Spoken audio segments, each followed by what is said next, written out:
Hey, what's up with your boy, Lance the Lawyer? I came to hang out with Captain Planet because you can't have a planet without a plan. That's a fact. It's factual.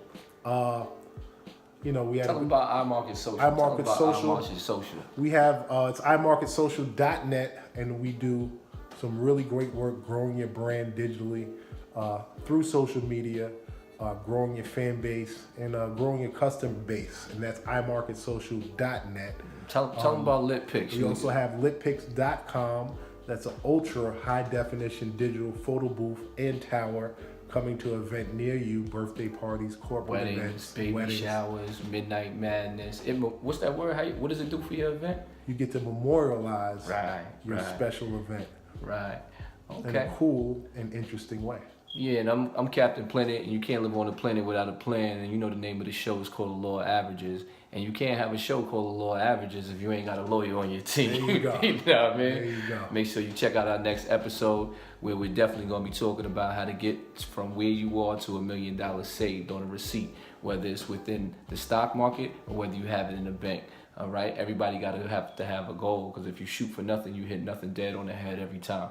Check out our next episode. And the Law of Averages states that you must know the distance between where you are and where you need to be financially. Because if you do not know that, all you're doing is doing this. You're looking in the mirror.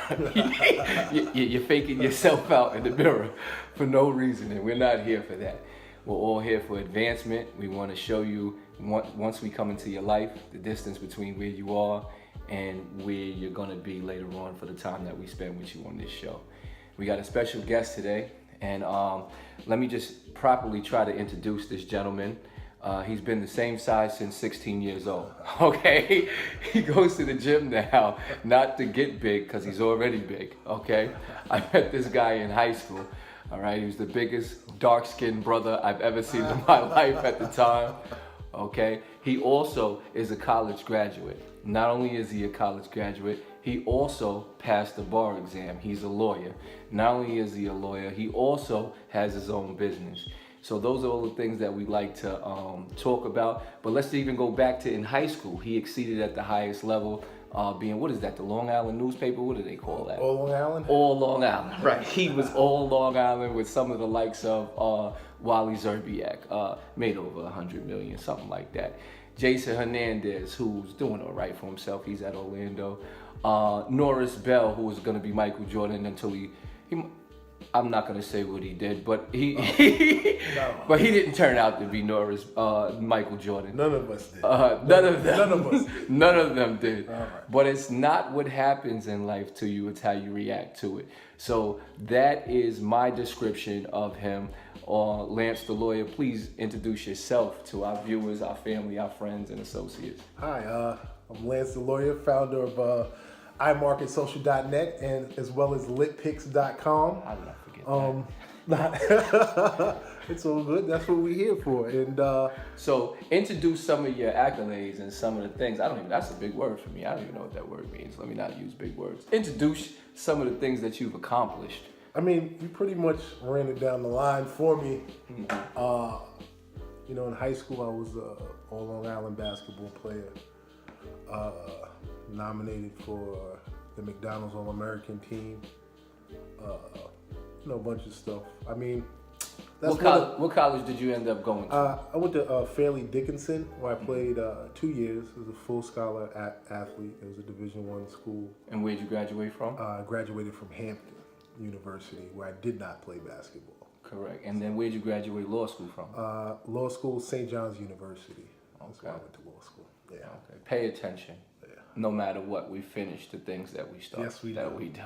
Yes, we okay. This is an economic-based show and also a goal-oriented show. So let's take us back to 16 years old. What were some of your goals? It was only one goal, is to go to the NBA. It wasn't even professional basketball. It was the NBA or nothing. Right. NBA or nothing. Okay. And at what age did you realize that it was going to be something other than nothing? Oh my gosh. What age did you get devastated and your heart was broken? Well, I guess it was, sophomore year. I still wasn't getting any playing time, and we maybe had won 6 or 7 games the year before, and you have you bring a guy in, you would think you would be playing your younger players, and I sort of got disillusioned with basketball, disappointed with basketball, and I realized it probably, by your sophomore year, you sort of know whether or not you're going to be able to play in the NBA. And, aside from that, seeing some of these guys play that we played against, like Cuttino Mobley, who was a good NBA player for years. I played with some good guys. What I probably should have known earlier I wasn't going to play in the NBA. But you still You're holding on to the dream. Hold on to you the dream. Put so much time into it. Like Shamgod Wells. Oh my gosh. Wally killed. I remember the first tournament we played. It was Lamar Odom was on the team. Wally Zerbiak. One of the Smileys. We had a crazy team, and Wiley killed. He played better than Lamar. We actually, it was ISA, and we actually won. I think it was a spring tournament, but probably should have known then. I mean, I held my own, but the guys, it was clearly the guys that were dominating these teams. So sophomore year, you realize you're not going to the league. Of college. Where I came to the realization. When you came to the realization, wait a minute, what's going on here? All right, so now what goes through your mind of what is next as a goal to chase? Well, I mean, I was sort of tossing in the wind at that point. Like, I didn't know what else to do. When did you come to the realization that you wanted to be an attorney?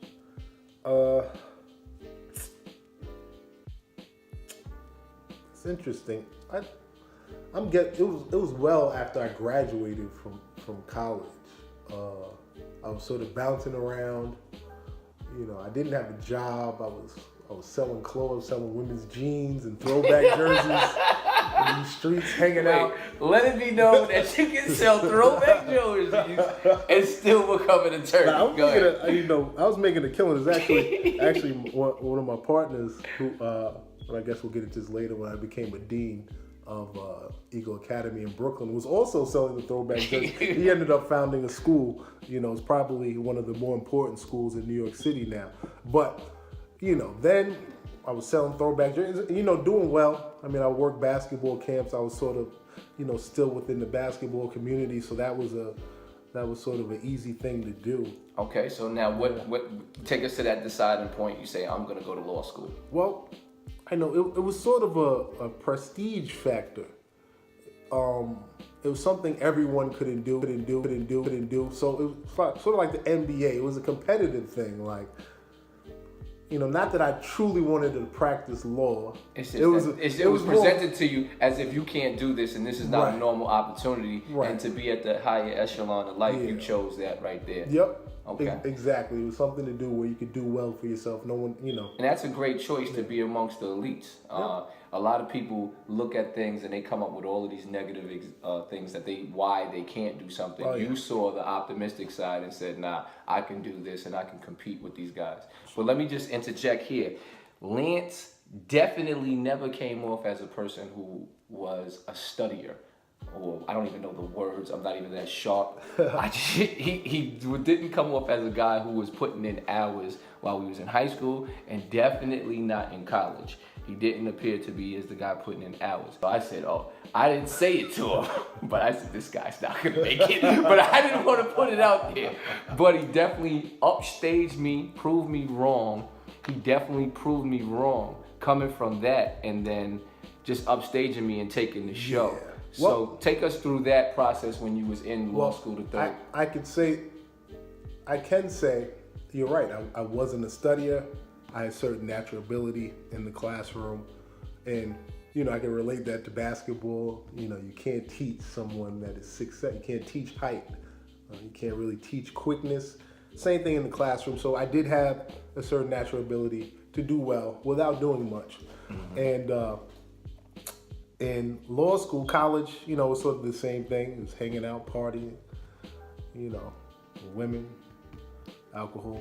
What are some of the quality traits that we can pass on? I got to take you through the process. I got to take you through the process. So, it was culture shock because I was used to.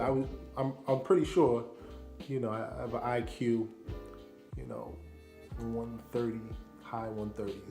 It's close. It's actually close to. Let's bring it down to 100. But- From but- 0 to 100, where does that put you at? I don't know anything about that. From 0 to 100, what does that mean? When That's you talk a about 90? when you talk about 140, you're talking about a genius. So Okay. I'm in the 130s. I'm right there. Oh, that's some real But stuff. seriously, it was culture shock when I got into college. Law school. I thought it was going to be just as easy as college. So I would, after class, people be going to the library, and I was at St. John's. They had open gym. I was going to play hoops. Like, I didn't understand. Like, what are you guys doing? I assumed they must not be as smart as me because they had to go to the library and study until, that my first grades came in, and that was the realization that, this actually it's a lot of hard work. It's a lot of hard work. It's a lot of time management. It's a lot of time management. Well, I would say there almost isn't any time management. You should be either studying, sleeping, or eating when you're in law school in order to do very well. Right, so you have to be all the way in. You have to be fully committed. You have to be fully committed in Okay. order to do well. In order to do well. Okay. Even to fly by, you have to be even to fly So by night is not. You So have were to you study. always on edge the whole 3-year period, or did at the second year you felt comfortable, or you became on edge right before the bar? Take us to that experience of when the edge came off, and take us to the experience of taking the bar. Well, probably got comfortable, my second year in terms of coming to grips with the amount of work that I actually had to put in. Because once again, I was used to, things coming easily. So, year 2 and 3 were okay. And then even with the bar, once again, hubris, as they call it, got in the way. So I, once again, like, all right, What is hubris? Hubris is Having fun? no. Yes, Hubris is more a term that describes being overconfident. Okay. I suffer from that from time to time.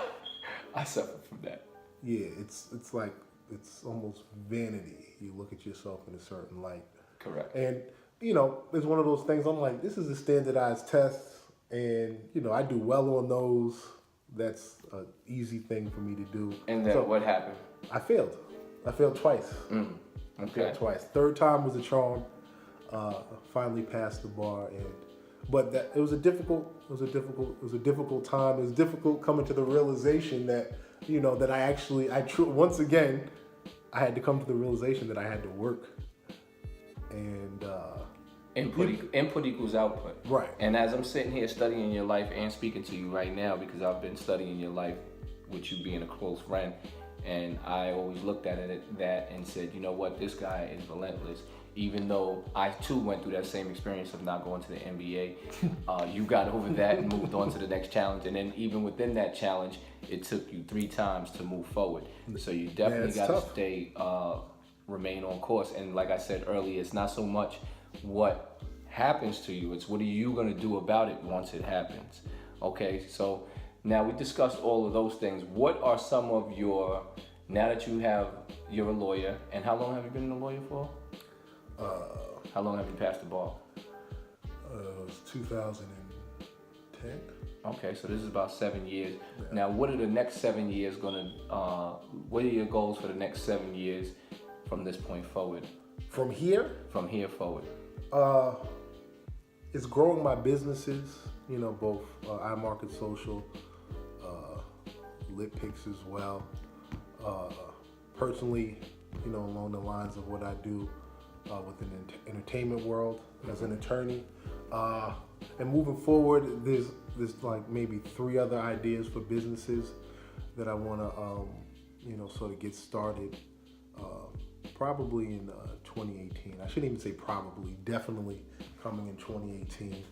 And I want my businesses to flourish to a point where I don't want to have to work. Within the next 7 years, I want the businesses to basically Financial run freedom, themselves. personal freedom. I don't want to have to work. Because the opposite word of freedom, I'm not sure if you guys know, is slavery.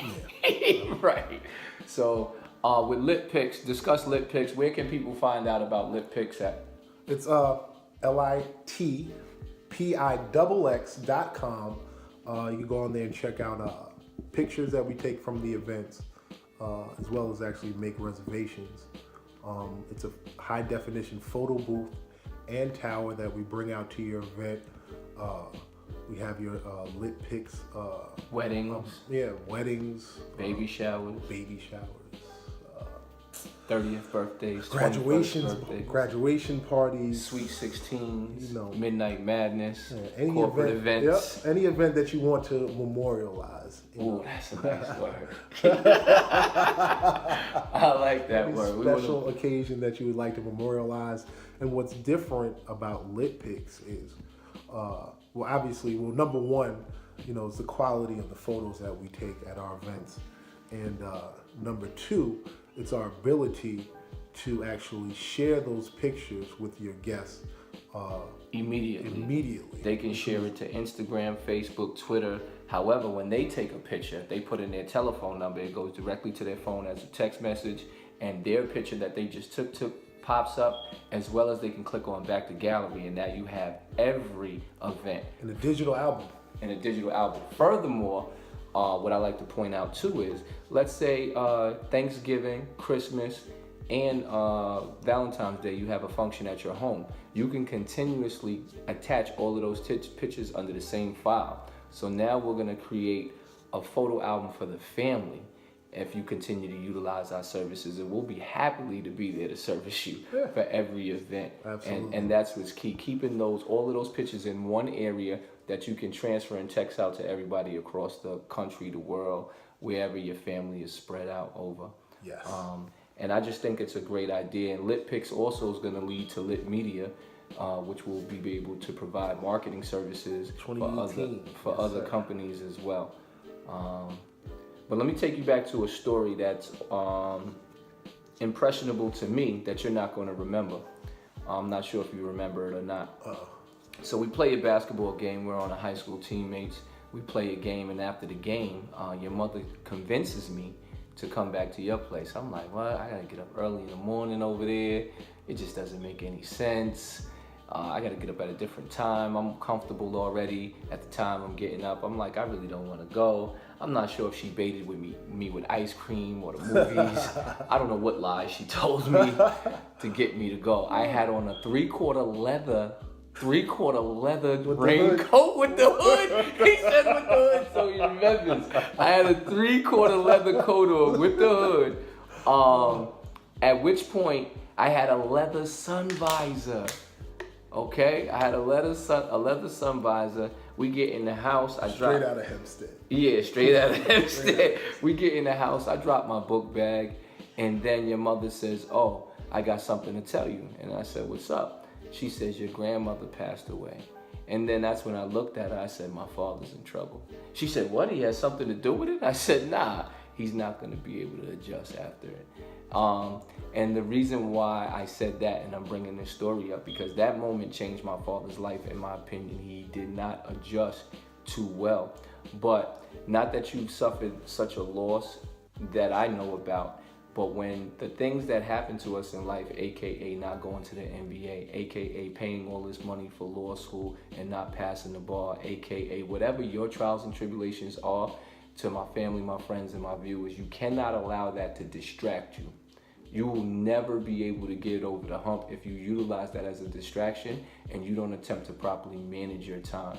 So this show, like I said, is the law of averages, which is based upon keeping account of your time, keeping account of your finances. It's an economic-based show, but we want you just to keep account, period, of every task that you're attempting to do. So you played 10 games, you have 100 points. To make things real simple, your average is 10 points a game. All right, so if you knew your average at 15 years old, we want you to know your average as an adult. Yes. Okay, so there's, let's be exact here. There's 21 bi-weekly weeks that have passed so far, 42 weeks that have passed so far.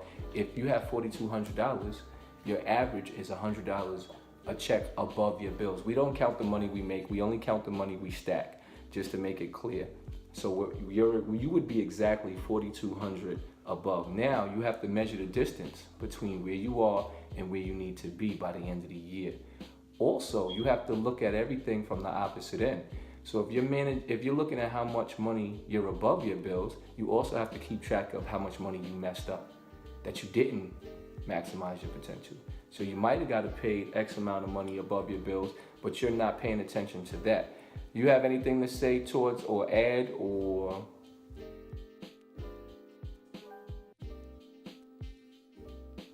In terms of the numbers, that related to your efforts of passing the bar with your time.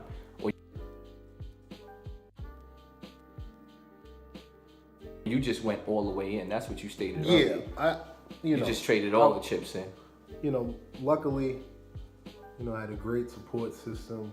I was sort of actually doing a party, some event planning at that time as well. But I had a great support system where I didn't necessarily, I could spend more time studying than anything. Well, when someone says that, as such as a guy like you, the people on the outside attempt to utilize that as an excuse. Oh, he had good parents. Oh, he had this. Oh, he had that. And I look at it totally different. I actually praise you because you're not mismanaging your blessings. Correct. Like I said, I don't choose to be no scholar when it comes to faith or religion, but God is not interested in being fair. What happens is he gives you blessings, and if you can't manage the few, then why would he give you any more? And that's what I look at it when you were placed ahead by having two wonderful parents to assist you. You didn't mismanage their time, and you didn't mismanage the blessings that was provided for you. Well, on average. On average, I did. on average, he did. He is mismanaged from time to time, but on average, which is key, and this is what we're talking about, he didn't mismanage more than he took advantage of his blessings, and I'm glad he cleared that up. Now let's talk about this school that you're affiliated with and your boy who is the founder of this school and those great things from a black man. Yeah, it's Eagle Academy.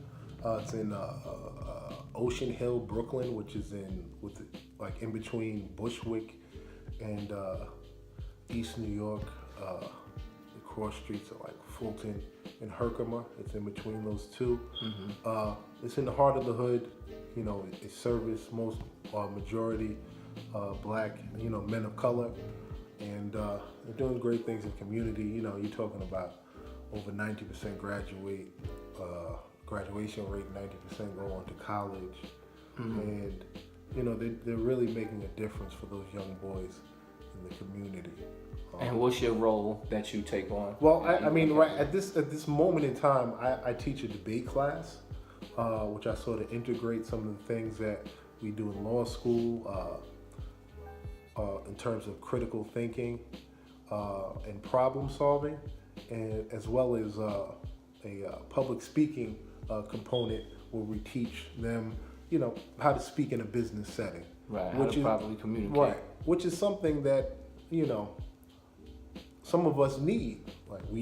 That's not really, it wasn't, it is a class in some colleges, but the earlier you're exposed to that, the better off you'll be.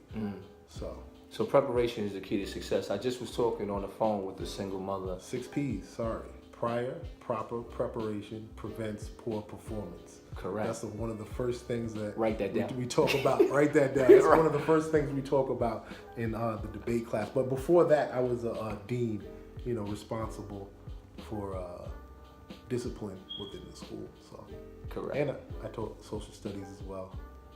Because history is the best reward of all research. Write that down. Write it down. Yeah. Right. Never trust your memory. Always write everything down.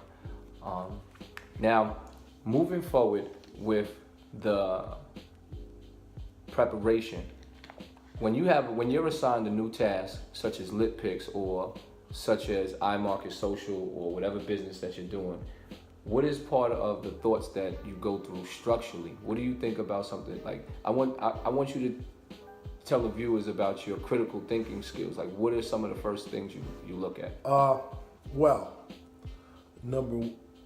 I think with my legal mind in terms of name first. Mm-hmm. So I always do a business search. Is there LLC and then in the name within the state, and you go to the New York Department of State for that. I also look at trademarks. Is there a possible trademark infringement for whatever name you choose? And you go to the USPTO, U.S. Patent and Trademark Office, and do a trademark search for that as well. So that's first and foremost. I think with any business, the name is so important. And you don't want that to become an obstacle. If you make that the last thing you do, and then everything sort of revolves around what the name is, and you don't want to deal with that type of anguish and disappointment in having to change your name, or get knee deep in the business and then receive a cease and desist letter. And that's why the name of this show is called Captain Planet, because you can't live on a planet without a plan. Everything is within the name that we're about. It's about the law of averages. Obviously, Lance, the lawyer, the law of averages, and the law of averages state, if we start from the beginning and run it on down, that if you have a goal and you get knocked down, you're responsible for getting back up, no matter how much it hurts you. The next thing that Lance covered was, if you think you're overconfident and you're not putting in the work, you will be knocked down again. Overconfident, get punished. What's that word? Prodigy said that. Hubris. I'm gonna go write that down. Pride. How do you know how to spell that or no? Hubris. Right. Do not be hubris. Hubris. Too much pride, you will get punished. Right. Guaranteed. Which goes back to what I attempted to add to it is input equals output. So you have to always measure your input that equals output. And then the last thing is you have to close in on your personal freedom. He said he has a goal in 7 years to never work for anyone ever again, because the opposite of freedom is slavery. And that's what's going on currently right now. We have to push forward towards your personal freedom. You have anything else to say?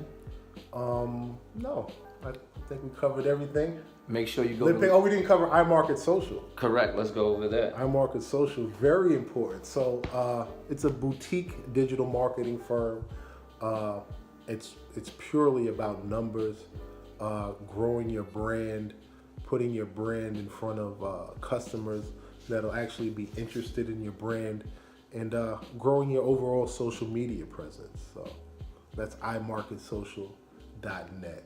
Absolutely, go check that out. But just to let you know, we cover all your marketing issues, aka flyers, aka digital flyers, aka t-shirts, graphics, logos. Do not redistribute your energy to someone else who's not redistributing any money to you.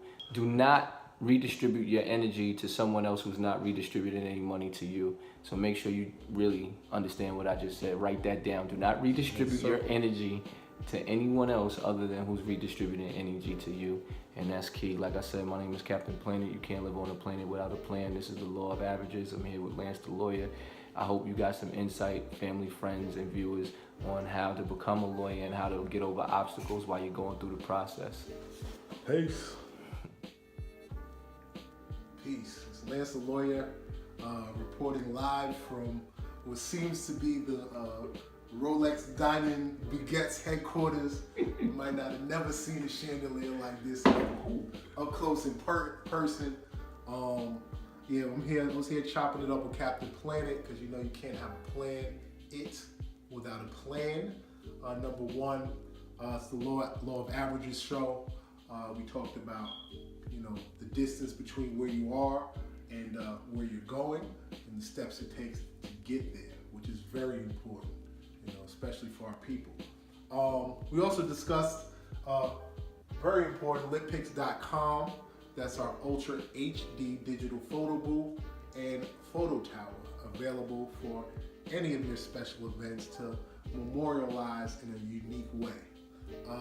As well as iMarketSocial.net, which is my digital marketing company, which helps you grow your brand through social media.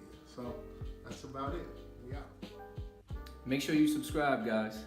If you have any questions you wish for us to ask, or comment below, share us on Instagram, Facebook. Go to our website, Timeless Love Pics, that's with the X, for all videography, weddings, baby showers, photo booth bookings. Make sure you go to litpics.com clubevents.com for all club events. Check out our other episodes. We have artists such as Jack Thriller, Fresher, and we're going to get their perspective, and the list goes on with artists, but we're going to get their perspective on the lower averages and how it affects their progress within their grind. And I just want to thank you in advance.